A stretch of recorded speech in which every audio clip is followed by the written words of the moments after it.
Big TV భక్తి సమాచారం WhatsApp ఛానల్లో జాయిన్ అవ్వండి. అన్ని విశేషాలు ఎప్పటికప్పుడు తెలుసుకోండి. నమస్కారం గురుగారు. సమస్త సన్మంగళాని భవంతు, అష్టలక్ష్మి ప్రాప్తిరస్తుమా. అయితే గురుగారు ముఖ్యంగా చూసుకుంటే ఈ నవరాత్రుల్లో చాలామంది కూడా దీక్ష తీసుకుంటూ ఉంటారు, భవానీ దీక్ష అనేది. ఆ భవానీ దీక్ష ఏ విధంగా చేయాలంటారు? నియమాలు, ముఖ్యంగా నియమాలు ఏ విధంగా ఉంటాయి? ఒకటి, చాలామంది ఏదో అయ్యప్ప స్వామి మాలలాగా చేస్తుంటారు. చాలామంది అయ్యప్ప స్వామి దీక్షని గొప్పదనుకుంటారు. అయ్యప్ప స్వామి దీక్ష తీసుకొని ఎటువంటి తప్పులు చేస్తారో మాకు తెలుసు. చాలామంది తప్పులు చేస్తారు, మొహమాట లేకుండా చెప్తున్నాను నేను. ముఖ్యంగా అయ్యప్ప స్వాములు ఏకభుక్తమే చేయాలి. అసలు 2 పూటల భోజనం చేయకూడదు మీరు. రెండవది, ఈ కన్యస్వామి అని చెప్పేసి, కత్తిస్వామి అని చెప్పేసి వాళ్ళ పుట్టలు ఎండపెట్టి పుట్టబోల కొట్టడం అనేది పూజ లేదు. అంటే అర్ధభోజనం చేయాలి. అర్ధభోజనం అంటే కడుపులో సగం మాత్రమే తినాలి, సుష్టిగా తినకూడదు. నువ్వు కన్యస్వామి బాగా తినాలి, నువ్వు పెద్ద పాదం పోవాలి. నువ్వు ఎంత తిన్నా, కిలోలకు తిన్నా, నువ్వు 40 రోజుల తర్వాత వెళ్ళేది అదే పాదం వెళ్ళాల్సిందే. కాబట్టి అంటే ఎందుకు చెప్తున్నానంటే, అక్కడ పొద్దున్నే చాయ్ బండి దగ్గర టీ తాగుతారు. పొద్దున్నే మేము అయ్యప్ప మాల వేసుకొని టిఫిన్ చేస్తున్నాం అంటాడు, పొద్దున్న టిఫిన్ తింటాడు. అదొకటి కాదు, దోశ, ఇడ్లీ, పూరి, వడ దట్టంగా పట్టిస్తారు. అసలు ఇట్లాంటి పనికిరావు. అమ్మవారి భవానీ మాల వేసుకున్న వాళ్ళు ఖచ్చితంగా మీరు ఏకభుక్తమే. మధ్యాహ్నం పూట మాత్రమే భోజనం చేయాలి. రాత్రి అల్పాహారం 8 లోపలే తినాలి. 8 లోపలే తినాలి అంటే 8 లోపలే భజన అయిపోవాలి. 8 లోపలే భోజనం చేసి, అంటే అల్పాహారం 2 ఇడ్లీలు 2 వడలు మాత్రమే, అంతకుమించి తినకూడదు. అర్ధాకలితోనే ఉండాలి మనం. అలా ఉన్నప్పుడే భగవంతునికి అనుగ్రహాన్ని పొందుకునేటువంటి ప్రయోజనాన్ని పొందుకుంటాం అవకాశం ఉంటుంది. కాబట్టి దీక్ష అనేది బ్రహ్మచర్యము, ఇతరుల మీద రాగద్వేషము లేకుండా, కోపతాపాలు లేకుండా, లోభమైనటువంటి స్థితి లేకుండా నిరంతరం అమ్మ నామస్మరణ. అమ్మ చూసుకుంటుంది. నీకున్నటువంటి తత్వం ఏదో నువ్వు దీక్ష తీసుకొని ఎటువంటి తప్పులు చేస్తున్నావో నీకు తెలుసు.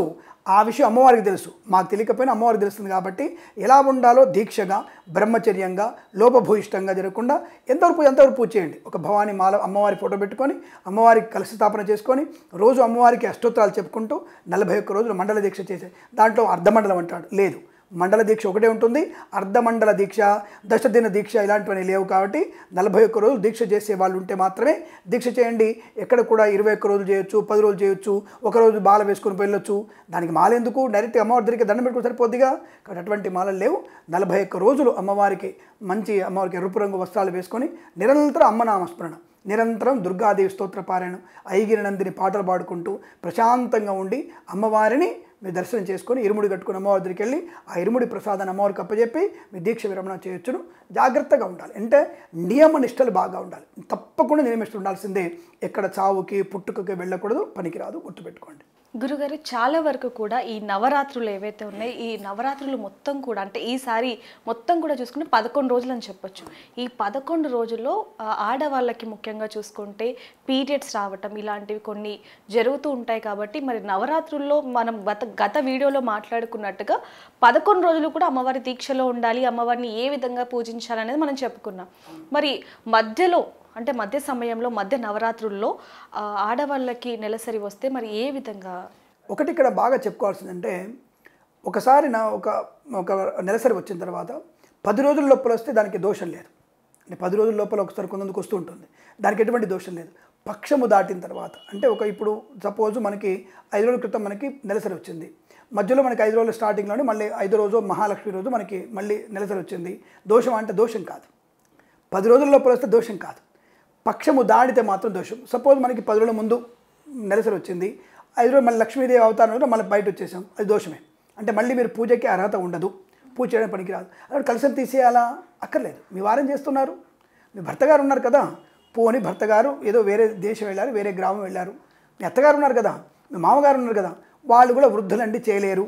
మీ కుమారుడు ఉన్నాడు కదా, కుమారుడితో చేయించండి. అంతే తప్ప మీరు అక్కడ నైవేద్యానికి కానీ, అలంకారానికి కానీ, పూజా సామాగ్రి తోడడానికి కానీ, కడడానికి కానీ, పూజా మందిరం రావడం కానీ, అసలు పూజా చక్రం దగ్గర ఎక్కడైతే మీరు ఏర్పాటు చేసుకున్నారో ఆ పీఠ దగ్గర కూడా మీరు రావడానికి వీల్లేదు.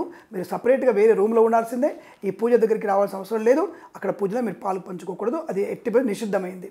మరి 5 రోజుల తర్వాత ఎప్పుడు రావాలి పూజకి మళ్ళీ అని అడిగితే, 4వ రోజు దీక్ష, 4వ రోజు దీక్ష ఉంటుంది. 4వ రోజు తర్వాత 5వ రోజు స్నానం చేసి అప్పుడు మళ్ళీ మీరు పూజా కార్యక్రమంలో పాలు పంచుకోవచ్చు, ఇబ్బంది లేదు, దానికి ఎటువంటి దోషం లేదు. గురుగారు, మరి ముఖ్యంగా చూసుకుంటే మహిళ, అది అంటే మరణించిన వాళ్ళు కావచ్చు, లేకపోతే ఏ ఇతర కారణాల వల్ల అయినా సరే మహిళ అంటూ అనేది ఉన్న వాళ్ళు నవరాత్రులు చేసుకోవచ్చు అంటారా? ఒకటి, ఇక్కడ మనకి ఎవరు కూడా దాదాపుగా మృతాశౌచం అంటారు దాన్ని. మహిళ పట్టిన వాళ్ళు మృతాశౌచం. మహిళ అంటే 2 రకాలు, ఒకటి జాతాశౌచము, మృతాశౌచము, రెండింటి మహిళ అంటారు. కాబట్టి ఇంట్లో మీకు ఎవరైనా మరణించిన మహిళ పట్టినా వాళ్ళ ఇంట్లో నవరాత్రులు పనికిరావు.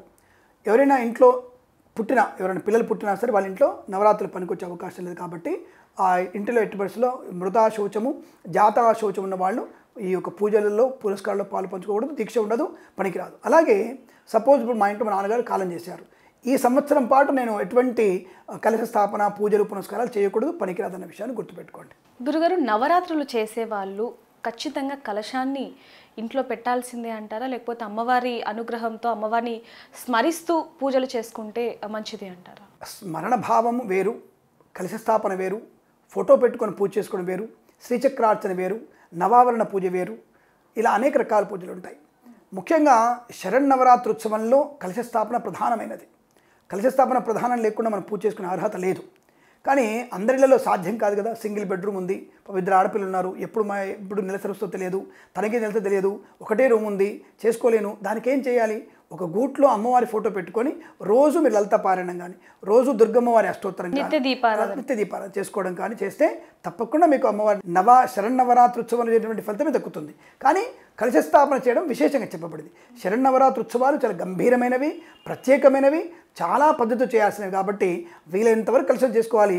వీలు కానప్పుడు ఫోటో పెట్టుకొని స్మరణ చేసుకోవచ్చు, జపం చేసుకునేటువంటి ప్రయత్నం కూడా చేస్తే స్మరణ మాత్రైన భావం అంటే భావమాత్రంలో విశేషమైన ఫలితం ఉంటుంది. కాబట్టి మీరు అమ్మవారి స్మరణ చేసినా మీకు అష్టైశ్వర్య ప్రాప్తి పొందుకోవచ్చు, ఇబ్బంది లేదు. గురుగారు, మరి ఈ ప్రశ్న అడగచ్చో లేదో తెలియదు గురుగారు, అంటే గత వీడియోలో కింద కామెంట్స్లో వచ్చాయి కాబట్టి మీ దృష్టికి తీసుకొస్తున్నాము.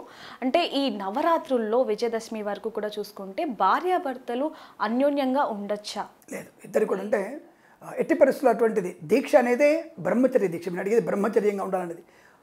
అసలు ఈ యొక్క ఉత్సవానికి ప్రారంభానికి 3 రోజుల ముందు అంటే మనకి భాద్రపద అమావాస్య కంటే కూడా త్రయోదశి నుంచి, భాద్రపద బహుళ త్రయోదశి నుంచి మళ్ళీ అమ్మవారి అంటే మనకి 4వ తేదీ అంటే ద్వాదశి వరకు, అంటే ద్వాదశి రోజు కూడా మనం బ్రహ్మచర్య దీక్షలో ఉండాలి. అంటే 15 రోజుల దీక్షలు ఉండాలి మనం.